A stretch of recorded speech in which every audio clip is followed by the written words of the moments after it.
Tony, I'm going to come back to you, though. Give us your picks for this knockout phase that we're going to be seeing. Who are your teams that you see getting through to the round of 16? When they throw that bracket up, we'll do it live here because I haven't really looked at it. I think we look in the upper left, PSG are defending champions against Monaco. As much as I like the story, as much as I want to see Flo Balogun go and move on in this competition, I can't see PSG not going through here. The question is by how much? Because it was 10-0 last year against Stade Brest, and with the way that Monaco's been playing recently, that margin could get ugly. Yeah, I mean, am I supposed to give an aggregate here? I mean, it's a +5 if I'm thinking about it over two legs. Wow.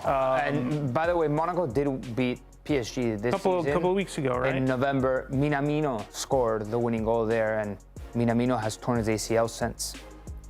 Galatasaray, Juventus. This one for me is one of the tougher ones to pick. This is a Galatasaray that obviously has talent in the side. When you got a goal scorer like Osimhen, you got a guy, again, I always say, can turn the game on its head. It's a Juventus side that's playing a little better. I lean towards Juventus here, but it's not a +5, I can tell you that. This one's very, very tight. It's a Juventus side that can keep you 0-0 in any game. Tone, what would it mean if Juve doesn't get past Galatasaray? It's not good for Italian football in general. It's not. Remember, I think what we forget sometimes in these years where Juventus is maybe not at the top of the table, how big a club Juventus really is. Yeah. Right? And how much European football means to this. I mean, we're in our recent history where they were in 2 finals. Yeah. Right, in a time that most fans can remember. So they're not there now. I don't see this as a team that's going to compete for Champions League, but I do think they need to get into the finals, the round of 16. They need to get past Galatasaray, right? It feels like for Juve it would be a little bit embarrassing not to get past Galatasaray. We saw them lose to PSV last year, and even in this season's competition, they've had games where you walk into them and you go, oh, they'll dominate that, and they make heavy work of it. So yeah. I can see this going to the very end. I can see Galatasaray winning the first Me too. leg. Listen, and I think Galatasaray loves this underdog role, right? Whenever we see Galatasaray drawn in a knockout stage, we build up this underdog story because they've done it so many times in the past. But for the standard of Juve, with no disrespect to Galatasaray at all, because I have friends that are Turkish football fans, and I want to see the Turkish football upsets. Just from the Juve perspective, solely looking at it from their perspective, it feels like this is a must-win. Like no excuses. I understand you got to go to a difficult place to win. Yeah. It's going to be difficult, but not getting past Galatasaray, I think, is an indictment. Yeah, I'm with you. No question about it. Let's move on here to Benfica, Real Madrid. As much as we saw drama, as much as we saw this incredible 98th minute goal and the Jose Mourinho storyline, if there's a manager, Hannah, that could pull something off like this, it's Jose Mourinho. I just don't know. And watching Benfica throughout the year, they've gotten better, right? They lost the first 4 games of Champions League. You thought they were completely out. They left it to the last second, right, of the league phase. Real Madrid's got too much for me. So Real Madrid goes through. In a way, I wanted Benfica to play Inter because it's like now this crazy, amazing story that's just happened. Is there an argument like for Benfica here? Like, can we make an argument for? I just think over 2 legs. Over 1 leg, match day 8, when Real Madrid is already through, and maybe they take. Yeah, I just don't know what. But hey, Real Madrid fans, if they do go and boo Jose Mourinho, maybe he does have something up his sleeve here. All right, Dortmund, Atalanta.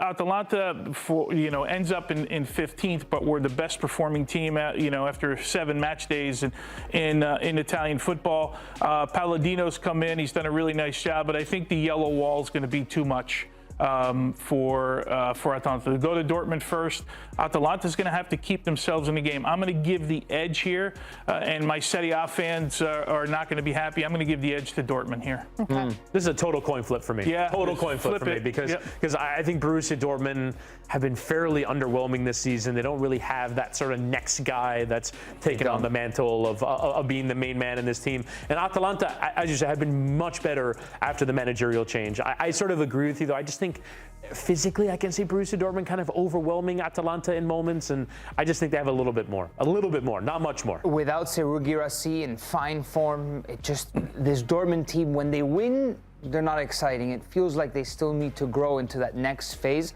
under Niko Kovac.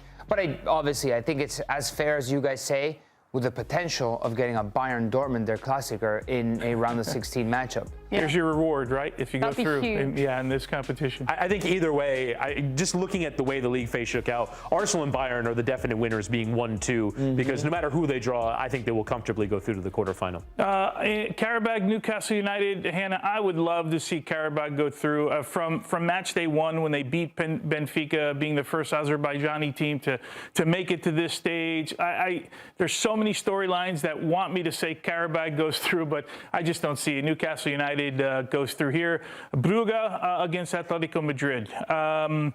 This is an interesting one because you got a team in Brugge that loves to attack. We've seen it for the last 2 or 3 seasons in Champions League and European football. It's an Atleti side that, my gosh, every time I think you and I did Atleti Arsenal. Yes. And we were shocked how bad Atleti was coming off. That might have been match day 4, something around there. We were shocked at what we saw from Atletico Madrid. But then when you watch them some games, they shock you the other way, where you're in awe of watching them play. You just don't know what you're going to get.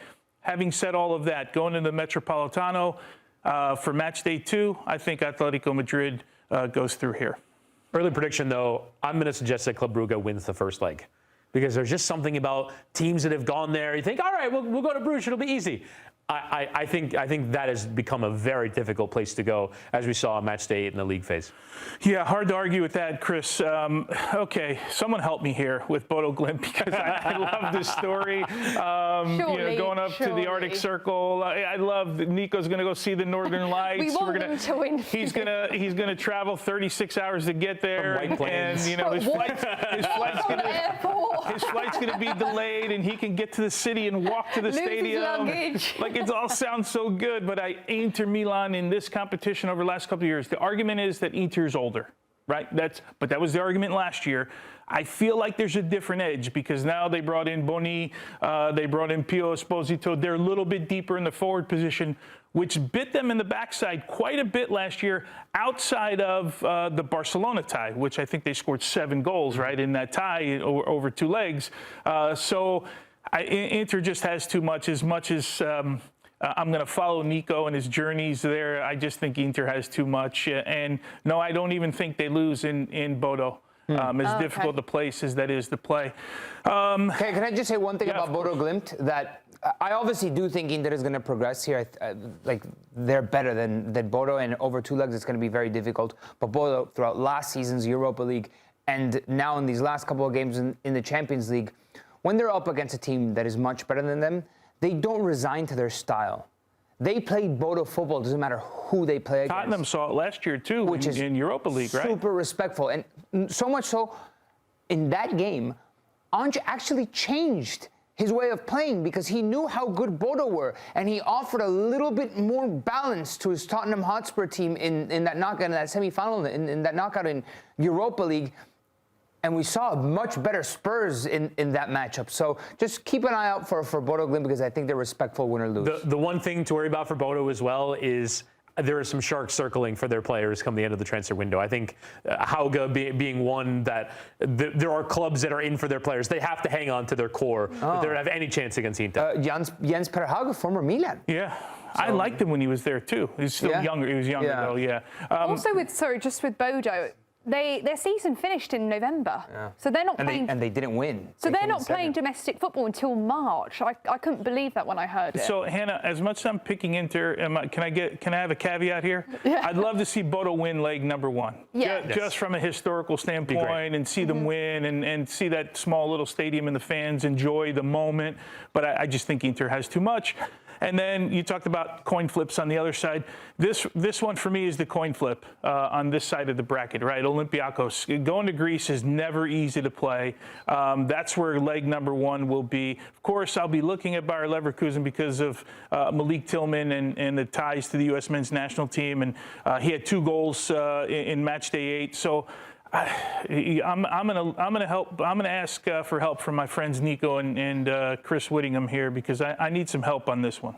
It's Leverkusen by a fingernail for me. They've been more inconsistent coming out of the winter break. They seemed like they were finding things in the Bundesliga in November and December, but I just think there's a little bit more about that Leverkusen side by a fingernail. Yeah, Hjulmand, I don't know if he has two hands on the wheel right now in the direction that Bayer Leverkusen has to go. For sure, it's gotten better, but so much so that I'm convinced they're going to beat Olympiacos? No. I think there's a lot of upset potential here. Going to Greece first, Olympiacos have got this European spirit about them. They won 3 straight out of the league phase to get there. They have that Conference League trophy. Have we picked a higher seed yet? I think we've gone all chalk. So I think this might be the time for the upset. My friends are of no help to me at all picking this one. Yeah, sorry. You know what? I like it, Chris. I'm going to go Olympiacos here. Okay. I like the idea. Yeah. Well, there we go. Those were Tony's picks for these knockout phase playoffs, which are beginning in mid-February. And of course, you can watch that all here on Paramount Plus.